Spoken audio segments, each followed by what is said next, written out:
Oh, you can't make this up. Good morning, Facebook family. I've got Casey in the background here today, and she is playing with her chicken, so you might hear a weird noise that comes from my house. It just happens. Good morning, Krista. How are you doing? I'm doing great, Karen. How are you?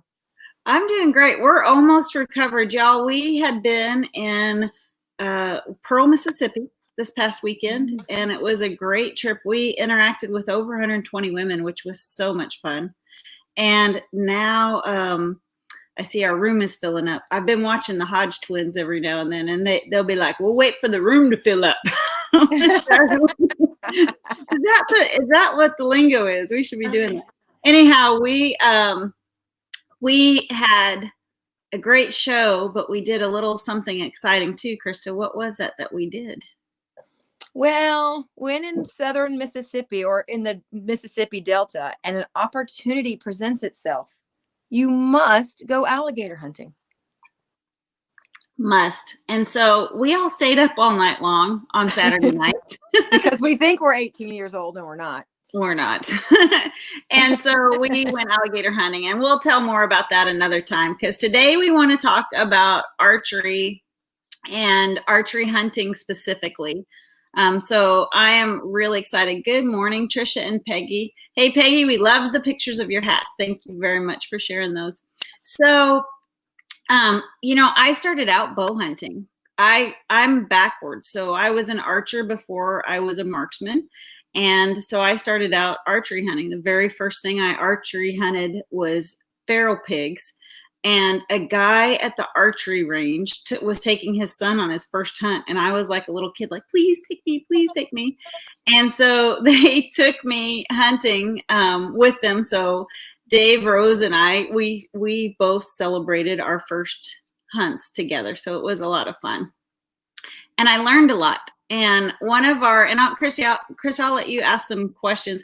One of the things that one of our staff instructors said today, that's Casey. Go for the chicken.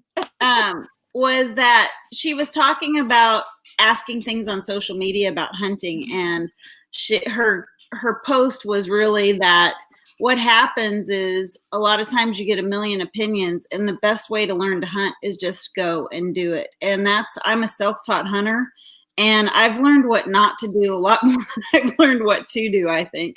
And so I'm happy to answer some questions. So if you guys are listening and you have any questions about archery hunting and you want to ask me, you can ask me. I will tell you, I am not self-proclaimed to be the world's greatest hunter.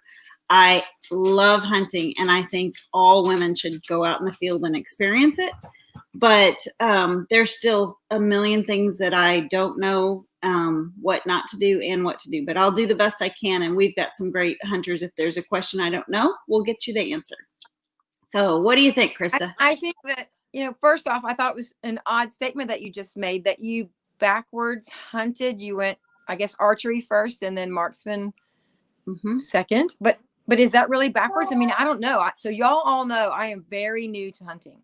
I've been hunting now for a year and 4 months. And so I am learning as I go, but not learning like Karen did. Karen actually was self-taught. She's gone and done major research. She and I talked this weekend about articles that she read, which I've now been searching for. It's really hard to find articles from years ago that were in print now online to learn myself. But I didn't realize that. Is it really that it should be marksman or firearms before archery, or is there some guideline? Well, it's just easier. I don't think there's any guidelines. I think it's just not the norm. So in archery hunting, you have to get close, right? You're like, my comfortable shot is 40 yards. And when I went through bow hunter education in Colorado Springs, you go through the whole course. And then in the very beginning, they ask everyone in the class, what is your safe distance? What is the most amount of distance that you would take a shot at? And I at the time was comfortable up to 40 yards, and I can shoot accurately much farther than 40 yards, but because of the weight I pull, my arrow won't have the force that it needs by the time it gets to the animal. And we want to make sure we have ethical shots. And so anyhow, this hunter safety course, I put 40 yards, and there was a bunch of Like I was one of two females, I think, if I recall right at the time. And all the guys, they put their big, like 65, 70 yards. Well, at the end of it, the instructor challenges you to shoot a metal target that has a kill zone cut out at your longest distance. And if anybody knows what a metal target will do to an arrow, it is not fun if you miss. So I shot mine and I shot accurately. So I was very happy, but there were a lot of cracked arrows. And so because archery hunting is a little more difficult, you've got to get closer to the animal. You've got to worry a lot more about your scent control, your movement, your actions. And so it's just a little bit harder. So typically people start with the easier hunt where you can, go from 100 yards away and have a nice ethical shot. So all of my animal shots that I've shot with a bow have been really 15 yards. That's good to know. That actually makes a lot of sense. So in my hunting research, you know how I do a little bit of watching what's going on TV. And of course, just prior to seasons, you'll start watching episodes of different shows with different hunters. And we're right in the middle of, let's all watch everything a lot around archery. Right. And that's what I noticed this last week is when they are, quietly talking about what's happening and they're trying not to mess the shot up. But then they go to pull that bow back. And I'm thinking, look at that movement in their body. But I did notice they waited to pull the bow back when the deer was not looking at the camera. Like, so you can see the deer in the distance and the deer might put their head down or look the other way. Is that real? I mean, is that how that happens? That's a movement. It's how it's supposed to happen. But I got to tell you about the very first time I shot a deer.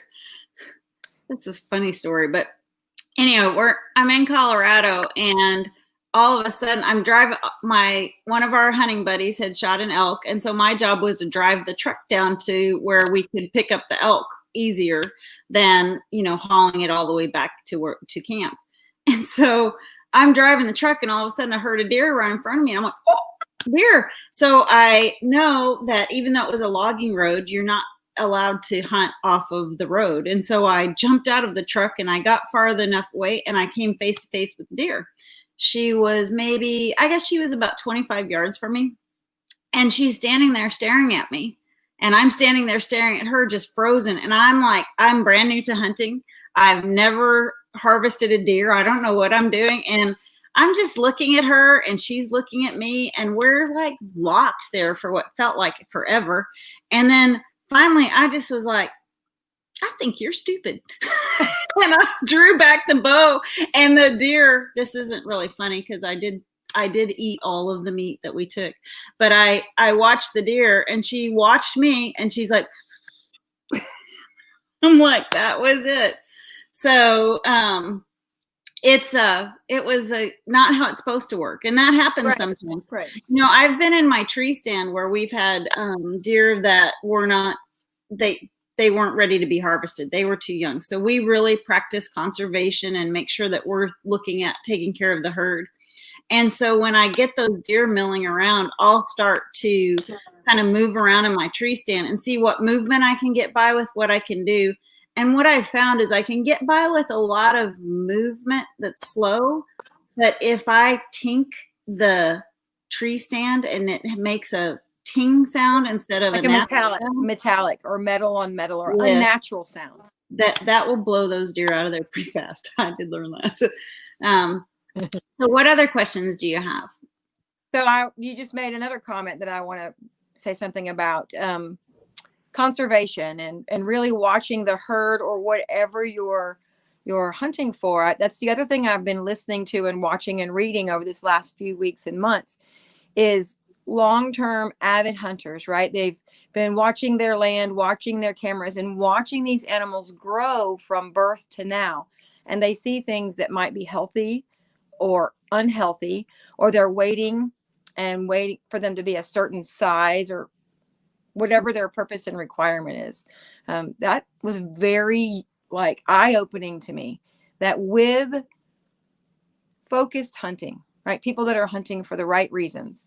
Mm-hmm. And the concept behind the conservation is keeping a healthy herd. Oh, we lost Krista. She'll come. Yep. Okay. So yeah, watching that healthy point is critical. Mm-hmm. So can you talk a little bit about that at all? I can talk a little bit about it. So, for example, I'm watching our deer right now, and this morning, or well, last night there was a nice buck in front of my stand. So I'm taking out this little. I'm not great at aging deer, so I'll actually take the pictures to some people that are more experienced than I am. But I bought a book that talks about how to age a deer and the things that you look for. You're looking at their girth, you're looking at the size of a buck's neck, because you want those healthy young bucks to continue to breed. And then the older bucks, they will run off the young bucks from breeding, but they might not have the sperm count to keep the population growing. And so that's why it's important you take off aged bucks when possible, because they're still the king of the castle, but they don't have the juice in the trunk to help do what they need to do. And so, and then the population of the herd is really important. We feed our family off of wild game whenever possible, and I still go to the grocery store, of course, but we try to eat everything that we harvest, and we want that food to be sustainable. And just like cattle ranchers manage their herds, we try to manage the herd of wild animals that we have, and that's difficult because you have your neighbors that might not be as disciplined about what they're harvesting as you are. I mean, a lot of people, um, a lot of people. Well, I don't really know that many people that don't really manage their herds and try to do the right thing and the ethical thing. It's really important in archery. I do want to say you need to make sure of your shot, right? So you need to have practiced a lot. I practice, so when I get ready to go hunting with my bow, I will go outside and I will stand on one foot. I will kneel on two legs. I will kneel on one leg. I'll kneel on the other leg. I'll stand on the other foot. I'll lean up against a tree or a log. I do as much shooting that's not normal. Go to the range, stand up straight and tall, and shoot your bow, because you need to make sure that even if you're on uneven ground, you are. And I'll tell you, I learned a lesson so long time ago. I got asked to be on a television show for hunting, which was it was a nice show, but I wouldn't ever do that again. And it was for this particular company. Anyhow, the reason why is because the guy wanted me to take a 65-yard shot. And he was putting a lot of pressure on me to take a shot. And I'm like, I will not take that shot. And he's like, come on. I'm like, look, by the time my arrow gets to that deer's going to have taken a step, and I would have not made an ethical shot. And the animal would have been harder to track, and also could have died really a slow, horrific death instead of a quick one. And so I always try to be respectful of the animals. Even when we were alligator hunting, that's the first thing I said is like, thank you, alligator. I'm going to eat you, and I'm going to use all of your leather. So your life was valuable to me. And I think that's really important for hunters. But anyhow, so then we go to the next shot, and I've got this great buck that comes in, and I'm ready to take the shot. And I got so excited that I forgot everything I knew about tree stand safety and tree stand shooting.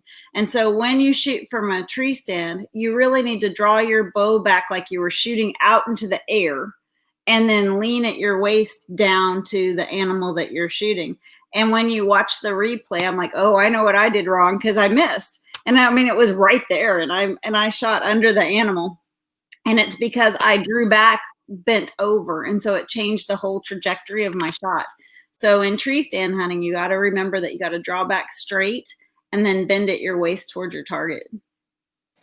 Some things I've heard, we're already at almost 15 minutes, and there's a really important thing that I heard you say a couple statements ago is it's okay to ask questions, right? So you said I'm learning how to size or age, I guess, maybe determine the age of my animals. And so you're going to people that you know or that you trust that can help you. You're reading books, you're learning this piece, and that's an okay thing. So many people, I think, oh, I'm supposed to be a hunter, or any field out there, and they're too proud to ask a question.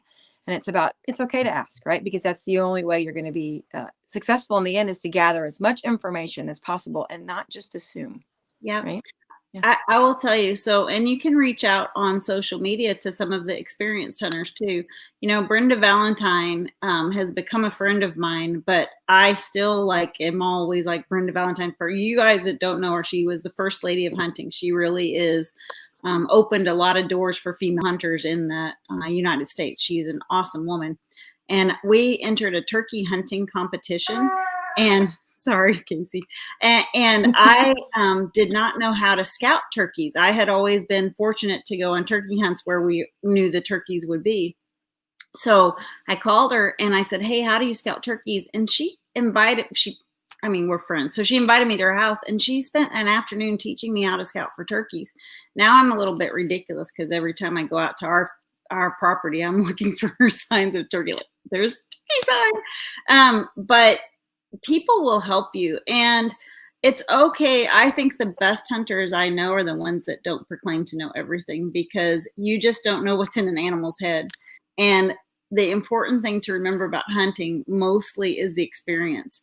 I just wrote a thing for, I forget which magazine, asked me a question. And one of the things I love about hunting is that every time you go out, whether you are successful or not, if you're after the experience, you're going to be successful. If your only focus is on the outcome of the successful harvest, then you're going to be disappointed more often than you're going to be happy. And so I really look at going out every time I can go out, whether I get an animal or not. Of course, I want an animal, but whether I go and get an animal or not, it's the experience. And I encourage everybody to go out and give it a try. And if you don't think so, another thing, I guess we need to get going, but we do.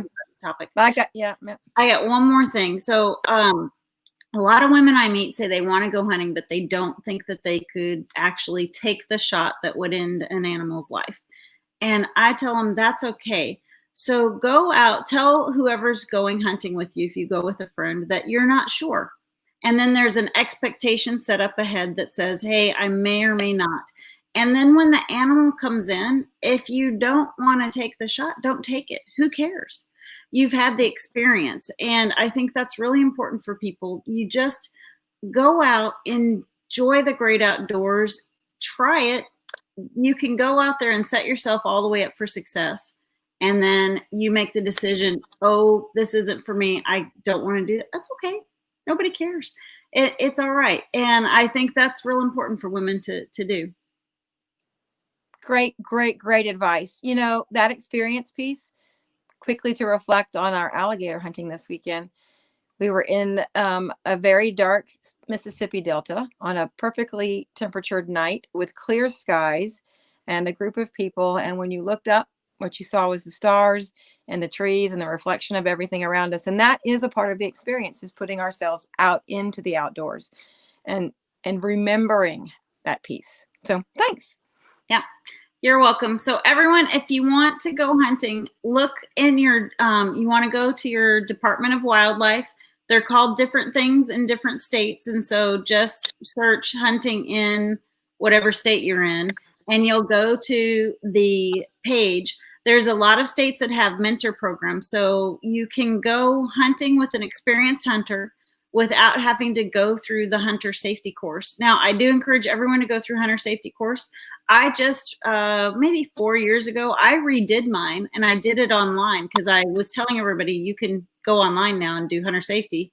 And I wanted to make sure that course, I loved that course. I learned a lot, even as an experienced hunter, I learned a lot in that course. But you can find ways to go out and experience the great outdoors without actually having taken hunter safety, and then invest the time once you're sure you'll like it. Because I know that with women especially, we all are concerned about time, right? I don't know if y'all know this, there's a study out that says women want more. And the thing that they wanted more of was time. And specifically quality time with their family, because we all are doing everything that we want to do in life. We're running our own business. We're working full time. We're raising our kids. We're taking care of our dogs. We're doing the laundry. We're washing the dishes. We're still do. And we just want time. So there are ways where you can experience hunting without investing that upfront time. But then if you love it, then you must go and invest that time and get that hunter safety course. And that's just to keep you safe while you're out enjoying the great outdoors. A little plug for our friends at True Timber. You need to make sure you've got the right camouflage for the area you're at, and True Timber has a pattern for every area in our nation. So make sure you do that. And with that, I do want to say one more thing, photos. So I'm going to let Krista tell her story, and then I'm going to tell you some things about photos. Oh, you want me to tell which story? The fact that I don't have a photo? Yes. Yeah. So as a new hunter, there's lots of things other than what camo pattern, what do I do about my body smell? Where do I sit? How still do I sit? And what animal things I need to know. There's all the background information. We see incredible pictures of all of our hunter friends and wannabe friends, right? With their hunt and all the experience that they're having. Those are not just given. That just doesn't happen. And even if you've got 6 photographers with their cell phone cameras right behind you, you've got to make the decision to decide what picture that you want and set that shot yourself. Say, you know what? I'd like a picture with my alligator, and put yourself in the position and ask them to take a picture. It doesn't mean that you're vain. It doesn't mean that they weren't doing their job as friends or family. It's just part of the process. It's not on the list of, as a new hunter, things you need to know. So if you want it, you just have to ask for it, and it's okay. Yeah. Yep. And that's real important. And then on pictures too. So there are a lot of people that are opposed to hunting, and that's their right. So when you do post pictures on social, try to be considerate of those who might have an opposing view, so that we can keep and maybe entice them to change their point of view, right? So if we post a picture with the animal, a deer picture, for example, with the animal's tongue hanging out and blood and gore everywhere and sitting on its back like it's a horse, that is going to be offensive to some people. Heck, it's offensive to me, in all honesty. So show respect for the animal that you've harvested. Clean up the picture. And I know this sounds gross, but if their tongue is hanging out and it won't go back in, you just need to cut it off so that it won't hang out of the picture. And you want to make sure that you've cleaned up the blood and the gore, and that the area around you is also cleaned up, and set the animal in a nice position and be respectful. It's reverence. Oh, perfect word.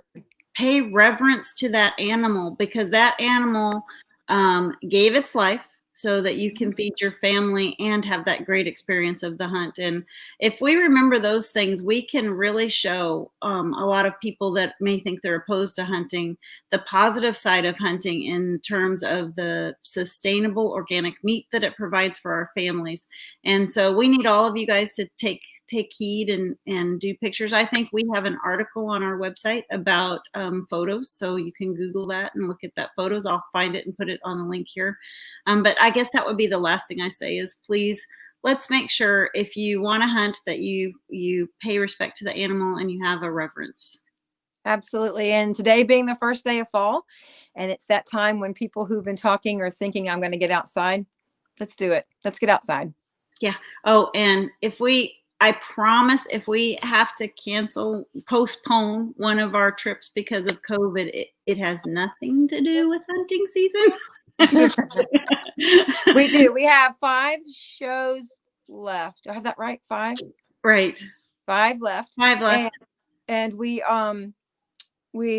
every show we do a pre-check on current COVID statuses, what the state allows or doesn't allow happening within their state. And sometimes we actually go in and ask permission because of those guidelines, to make sure we can even come in and ask you to come to the trailer, because our goal is to make sure we meet those guidelines. We don't want to put anybody's life or health in jeopardy. And we want to be seen as a supporter of all things that we need to have happen to get our country open again, right?